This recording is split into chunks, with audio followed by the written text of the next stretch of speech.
Okay. Okay, so this last print is a loop, and it also has a gift marking in it, so you get a bonus that I can tell you that you have this gift as well, which is the gifted author and speaker with a message for a large audience. And there's only one gift marking that shows up in the fingerprint, and that is it. So that means that you have the ability more readily than other people might to get your message out to a large audience when you use media, radio, internet, whatever. It will be. Maybe that's why my business is so successful. Maybe. Yeah. Yeah, for sure. That could be. That could very well be. Okay, so Paulette, you're in the School of Service.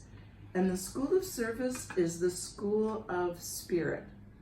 The goal of the School of Service is to serve with joy. So when you say the school is the School of Spirit, it means that you don't just see the everyday black and white mundane world that we see with our senses. You know there's more. Mm-hmm. And you help people to find that meaning. When somebody comes to you with a problem, you are not going to be somebody who will help them stay in their victim story. You will help them see why what's happening today is in their highest and best good, or could lead to something that they really want, even though it may look as though, say, one door closes, another door opens, that kind of thing. Right. Yeah, great. So to be in the School of Service and serve with joy, you always want to ask 3 questions. Is it good for me? If it isn't good for you, if you already have enough on your plate already that doing this additional thing is not good for you, you should say no until the timing is better. Mm-hmm. Or never say yes to. Right. Is it good for the other person? People in the service school love to do things for other people so much that they sometimes will jump in and they'll do something before they think about, oh, maybe this would be in that person's best interest to do it for themselves. Frequently happens in parenting, that parents will do too much for their children and enable them not to be as independent as they could be if they let them do it themselves. And then the third one is, do I want to say yes? And being as how you're not 5 years old, you've already learned on your lifetime that you have the right to say yes. But along the way, people in the service school struggle with that because they are saying yes before they think, or they're saying yes because they want to so much they don't think about, do I really want to say yes to this? Yes comes out of their mouth without them even realizing. So you want to always ask those questions, and that will help you serve with joy. It's harder for you to receive than it is for other people in this school. This is our experience with people in the service school. So I say to people, if you think about the joy that you feel in giving to others, think about how much that will give to that person who wants to give to you. So if you could think about it from that point of view, it might make it easier for you to be open to receive from others. Right. And always remember to replenish yourself, either through that receiving from others and creating that cycle of energy, or through taking good care of your own needs, or you'll find yourself drained. We can't give from an empty well, so it's always really important to go back and replenish so that there's more for you to give from. And that will also help you serve with joy. Right. Okay. Like the long nap I took yesterday. Yes, exactly. And we have in hand analysis what we call the Goldilocks rule, which is that we do too much of something and then too little, and we bounce back and forth between those continuums to find a middle ground, which is serving with joy.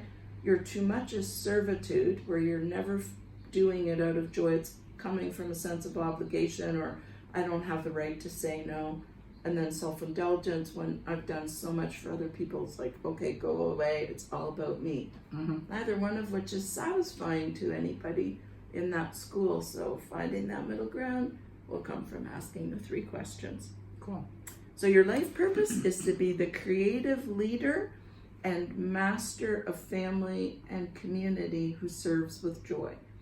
So the creative is a person who is here to be on the cutting edge. You do not see things the same as everybody does, and that can be really challenging growing up. The person who feels different and looks around and says, I'm different than everybody else, I don't see the world the same way, I don't think the way others do, sometimes looks and says, I'm different, therefore I'm the one that there's something wrong with. No, you're supposed to be different. So it's really important to stay true to yourself and not sell out to fit in. Mm-hmm. There has to be an audience for your creative expression because you are a creator. There must be an audience. That audience will be people who can find something of value in what you've created. They may be a teacher who can say, tweak this, this, and this, and it'll be better. But if it's somebody who comes along and says, there's no value in what you've done at all, then they're not your audience. So don't sell out to that person and don't stop creating because everybody doesn't appreciate what you have to offer. Well, it's just like here, all of you supported what I have done and the energy that I have put into the house. You've all said that how you felt that energy here. Yes. So I've been successful. Yes, exactly. Yes. Exactly. And this brings me joy. For sure. Yeah. For sure. Very important. And it ties in so beautifully to your other purpose of Master of Family and Community. You've created a space in this beautiful home that makes people feel as though they're in their own home, they can relax, they can be comfortable, Get a and cookie if they enjoy. want. Yeah, exactly. Yeah. Get a cookie, get some Treats. trail mix was what I was thinking of. Have a glass of wine if that's their pleasure, and relax and enjoy themselves. Yeah. And so that Master of Family and Community is somebody who creates that sense, whether it's with their own family or whether it's with other people, that people feel welcomed and safe, and you take the life experiences that you've had, and sometimes, as I was saying before, sometimes it's that you saw what you did not like growing up, and sometimes, as in your case, you saw what you did, and so you take advantage of that. But the person who saw what they didn't like will equally take that and use it to form what is it that would be a really wonderful family to me, or what would make a sense of community to me. The person does not need to be a parent. They can take it into whatever form of work they do, as you're doing now. Right. You know, it's a different form of that Master of Family and Community. Right. But having that as part of your purpose, having this kind of a business is you add a special something to it that maybe someone else won't have to offer, right? Exactly. And people have told you that too, They have right? told me that, yes. You know, they've stayed in Yeah. other bed and breakfasts where they did not feel as though they were as welcomed and it was their home. Right. Yeah. Yes. And then you're also the leader. So the leader is the visionary who can keep the big picture in mind as you work towards it. Leaders often will have the perspective of growing up with a person who was an abuser of their power, and they don't want to be that, so they don't want to be in the leadership role.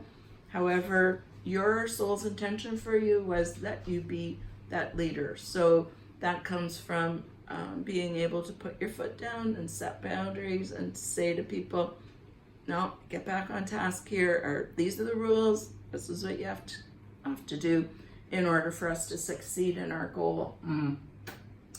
Okay, and then challenges are failure issues. And that sounds a lot worse. The lessons sometimes sound a lot worse than they are in actual fact. But failure issues is primarily, for most people, what I've seen, it's about not breathing in the successes that we create. So it's going on from one thing to another without ever owning accomplishment, without ever saying, wow, I did this great job. Wow, this is wonderful. I feel good about myself for doing this. It can also be, I don't finish what I start. I drop the ball before the finish line. I start things and then I move on before I've accomplished anything. When somebody's really out of balance and they don't feel safe being who they are, that's the kinds of things that they might do, in addition to not breathing it in. Another I'm good one, with that. yeah, another one is guilt and self-doubt, and that's about not believing in your own value enough to believe that you deserve to have what you want, which I think it's very common. It's a common lesson in some form or another. And for you, it's more prominent than it would be for somebody like me who doesn't have it as my lesson. But just really owning that I deserve to have what I want. I am worth it. Yeah. And then the intimacy issues one, which is really an interesting one because it sounds as though it might be with other people and can be with other people. However, the key thing with that one is, especially in the School of Service, knowing and trusting my inner guidance is real. I am not randomly hearing things. I am being inspired. And so I'm listening to I'm good my with that one. internal wisdom, and I'm following the I don't like always directions. what it tells me, but I Yes, exactly. Yeah. Exactly. Yes. And I've found certainly in my life that the more I'm willing to listen to that, whether I want to hear it or not, the more I save myself, because oftentimes that inner wisdom is telling me, don't go there. Exactly. Don't do that. It's very important to listen to that little voice you hear in your head. Yeah. Yeah. Especially for you, because you've done energy work, so you know that what our power is, right? That we can tap into all that is. Excuse me. And share that.